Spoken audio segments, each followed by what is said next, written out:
To Run with Purpose. This is episode number 127. And for those of you that are new to the show, my name is Flores, and I'm so very glad that you found this podcast. Would love if you would subscribe. And as always, you can reach out to me on all of the socials everywhere at flores.run. Hope you are having an amazing week so far. If you are in the Midwest, or really, I think any part of the country right now, this cold has been nuts. Like, it's been the craziest thing of how cold it's been just across the thing. I thought when we were moving from Minnesota that it wouldn't be as cold. Yes, obviously knowing the Windy City and the lake and everything going on there. Chicago's crazy though. I haven't run since we were in Florida. I think it's 4 miles for the year, the one run that I did in Florida. But yeah, the weather's kind of taking a turn. I'm actually traveling for work this week, and that's exactly when it's going up. So that's hilarious that we leave and it actually gets a little warmer, but that's okay. It happens. One thing that's kind of weird here when I talked about the running is I guess it's not weird. It's just different. They don't clean the roads and sidewalks like they did in Minnesota. I feel like I could go to like any bike path or any trail in Minnesota right after it snowed and they were already plowing it, clearing it, putting salt down. Yes, a little slick here and there, but kind of covered. Here, it's really just packed down from the people that are walking on it. So hopefully that gets better through the winter. Maybe it's just because of how cold it was. They assumed people weren't going to be going out, which again, makes sense. People shouldn't be out when it's 30 below with the wind chill. But the break from running has been nice, but I am starting to get the itch to get back out there. Such is life, right?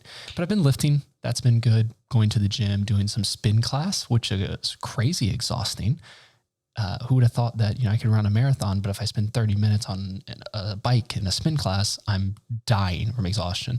The first few classes, like getting off the bike, just like almost falling over because everything is just wobbly and feels weird. But it's been a really good workout. It's been nice to kind of get involved a little more, hopefully meet some people at work, because I've been doing the gym at the office, which has been nice, but it makes for long days in the office. But anyways, things have been good here though. Last weekend, Kayla and I watched a few movies to kind of just relax in the cold weather. So I guess it would have been 2 weekends ago from this episode releasing. Because last weekend would have been this past one when we were just relaxing as well. But we were watching movies. One of them was, I think, Shotgun Wedding, was it called? It was like with J-Lo and the guy from Buddy Games. I don't know his name. Kayla would be like, this guy. But that was it was a pretty funny movie. Took a little twist there. And the other one was a weird one with Blake Lively and Anna Kendrick. I can't remember the name of that one either, but it was weird, but it was kind of funny and just kind of kept you on your toes. You think something and then you get some more information. You think something else. The trailer made it look really twisted, but it wasn't as twisted in thought, right? Of this like horror type of suspense kind of movie. It's definitely more funny and kind of drama in that way. But overall, been really enjoying the cold weather from being inside and getting to just have hot chocolate. Kayla makes the best hot chocolate with tons of marshmallows, which is what you need.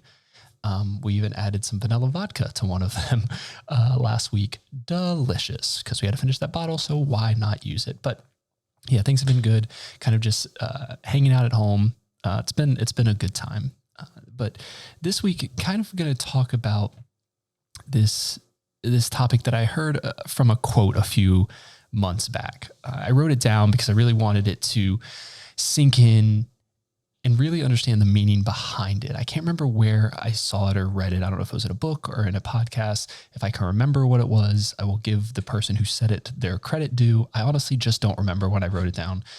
If you guys look at my notes, there are a bunch of random thoughts of like, hey, this could be a good podcast. This could be a podcast. And I just lose hashtag podcast idea in my Apple notes and then just circle back and go, where did I hear that from? It'd be from months ago. And so if I figure out who said it, I'll put it there. But the idea is every choice is a renunciation, the rejection of a belief.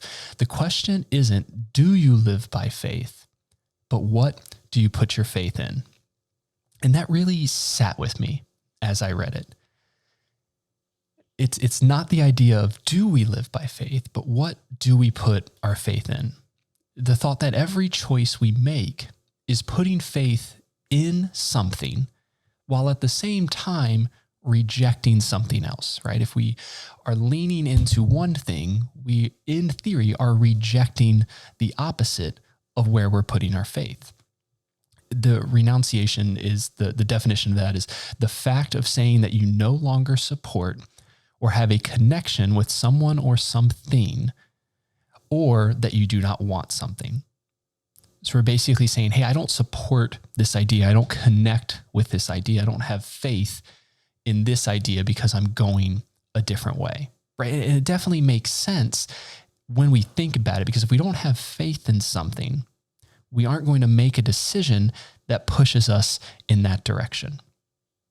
If we don't believe that that's going to be the best direction to go, or we don't believe that that's going to have the outcome that we desire in a way, we can kind of get into some of that a little later, we're not going to walk or move towards that direction.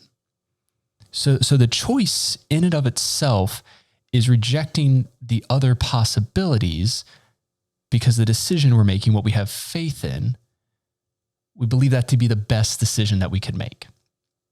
Now, I know I've talked about it here and there, and it's probably been hinted at the idea, and I've talked about my personal faith as a Christian and how that guides my life. And while it guides my thoughts and actions, the world can try to pull me away from having to have faith in other things. Right? It guides us in a way to say, hey, you shouldn't believe this, or you shouldn't do this. You should be going this way. So I have my general direction, but mishaps take place that require realignment. Different things pop into my head and you're like, no, that's not the right way of thinking. We need to readjust and get back to the way that I can live by my faith. And again, overall, my faith guides my life. It helps align the focus of the type of man that I want to be at home, at work, in my community.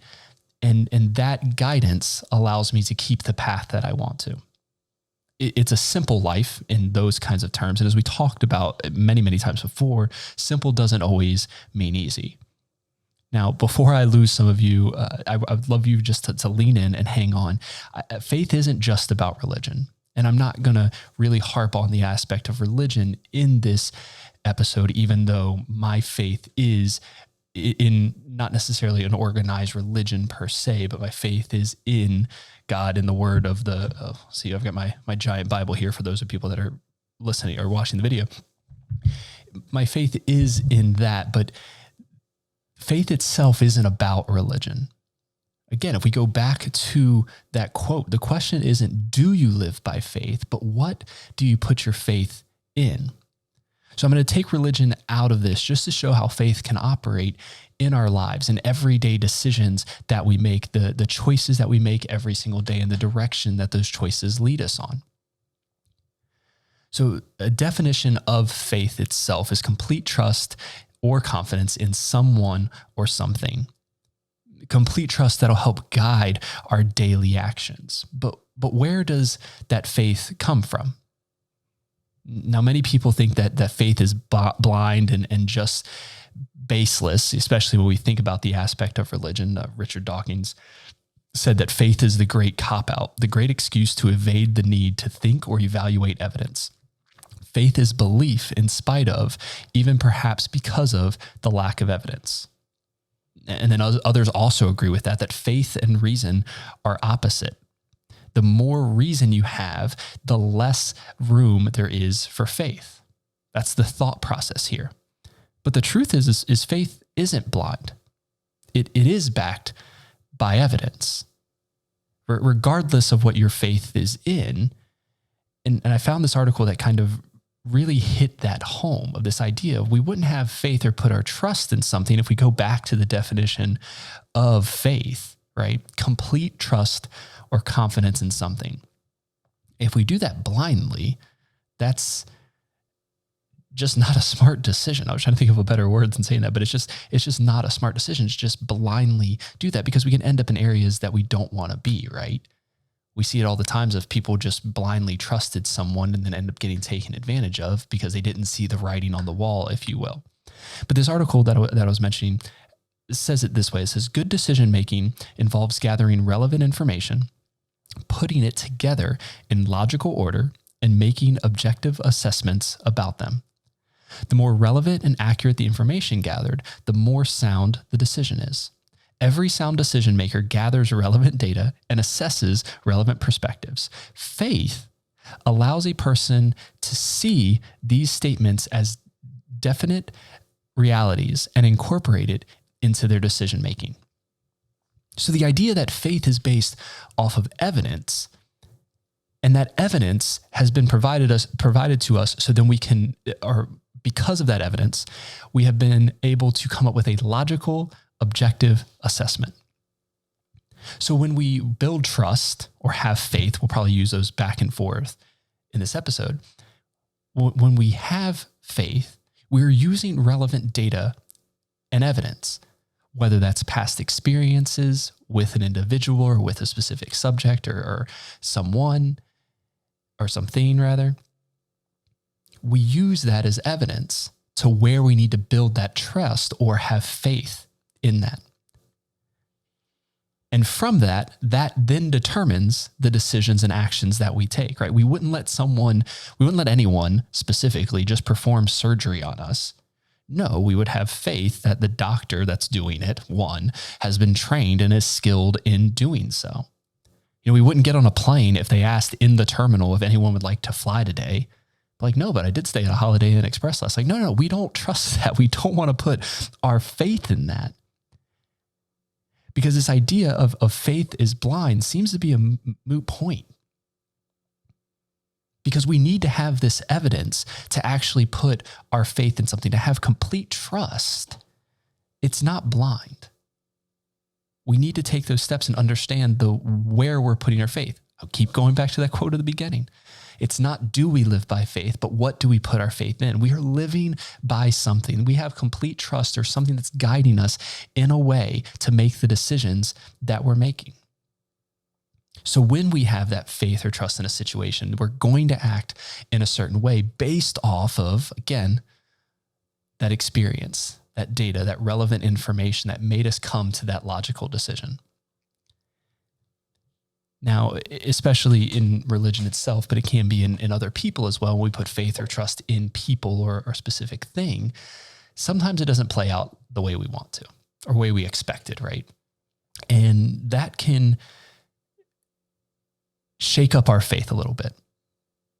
It can lead us into an unknown of how do I handle this when faith is shaken and it doesn't seem as steady anymore, or maybe the trust was broken in a situation.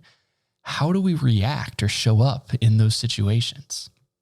Do we jump ship from it saying, hey, I no longer believe this, I'm going a different way? Do we lean into the evidence that we have that got us to that thought in the first place?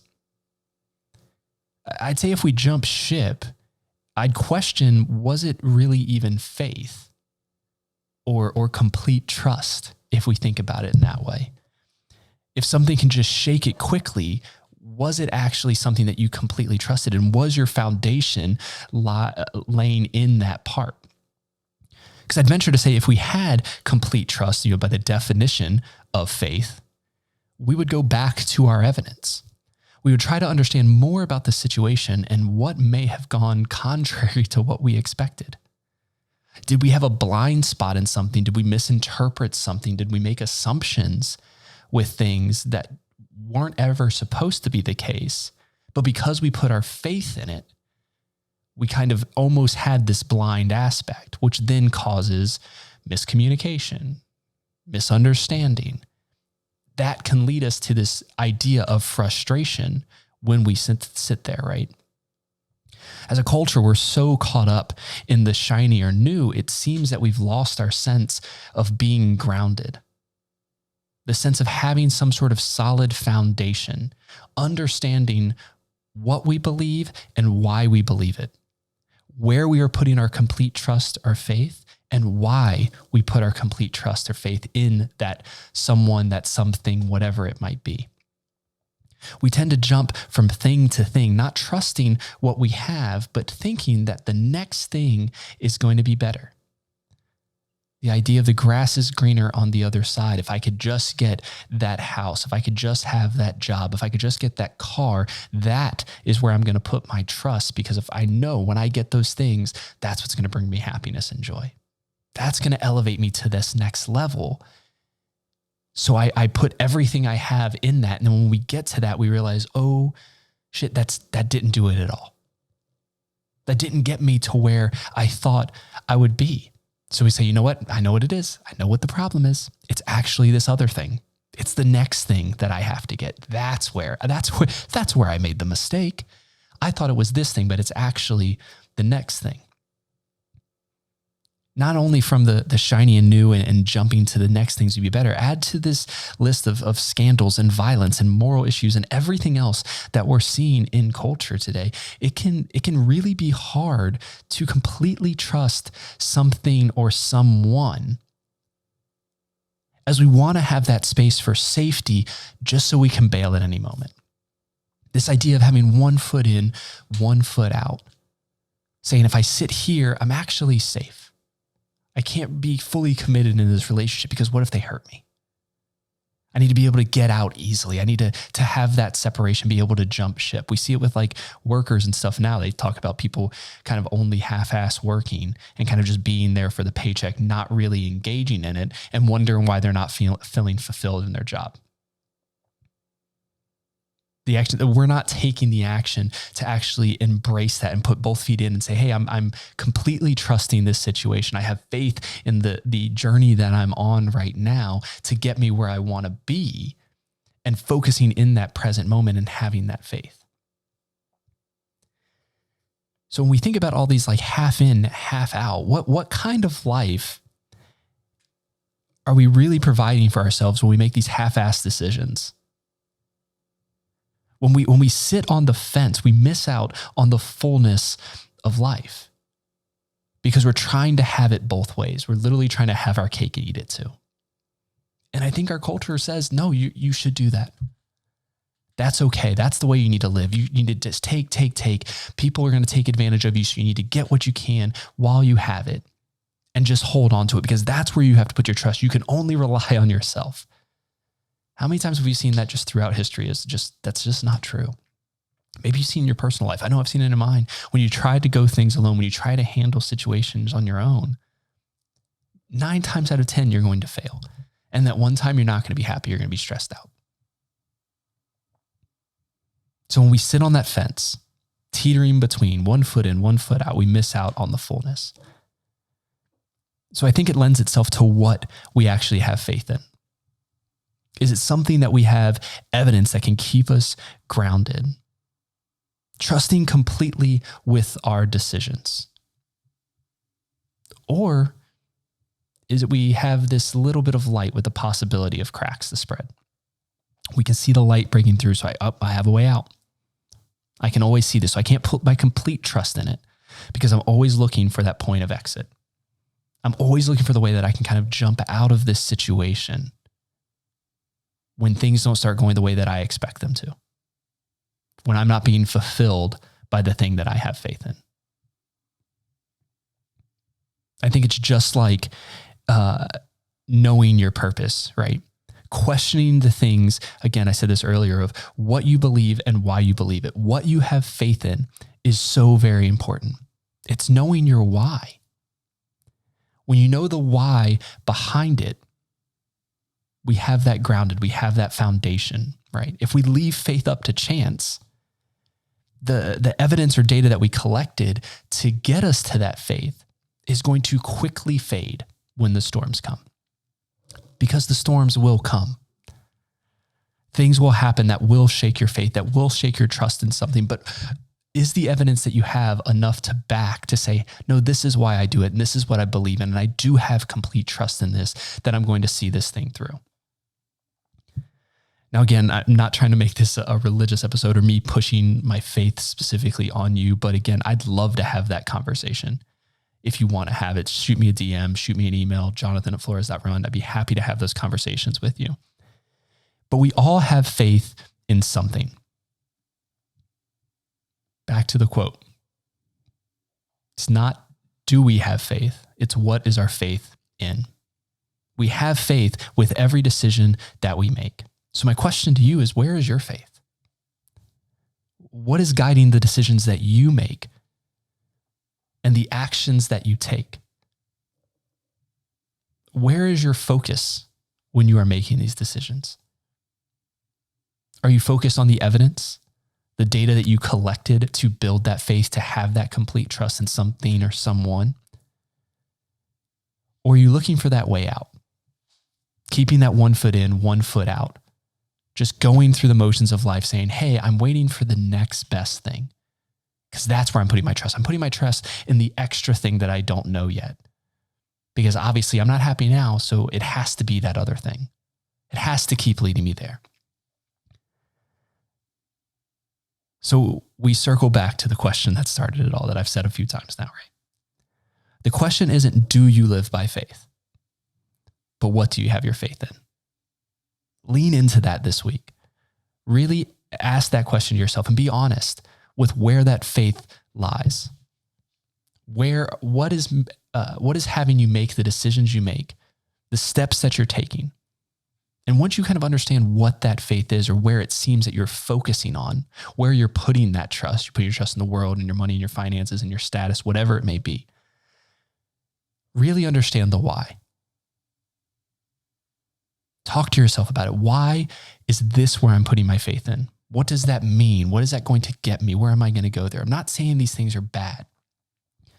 But if we don't know our why, we're not able to take those next steps to grow in the way that we want to grow in. So again, the question isn't, do you live by faith? But what do you have your faith in?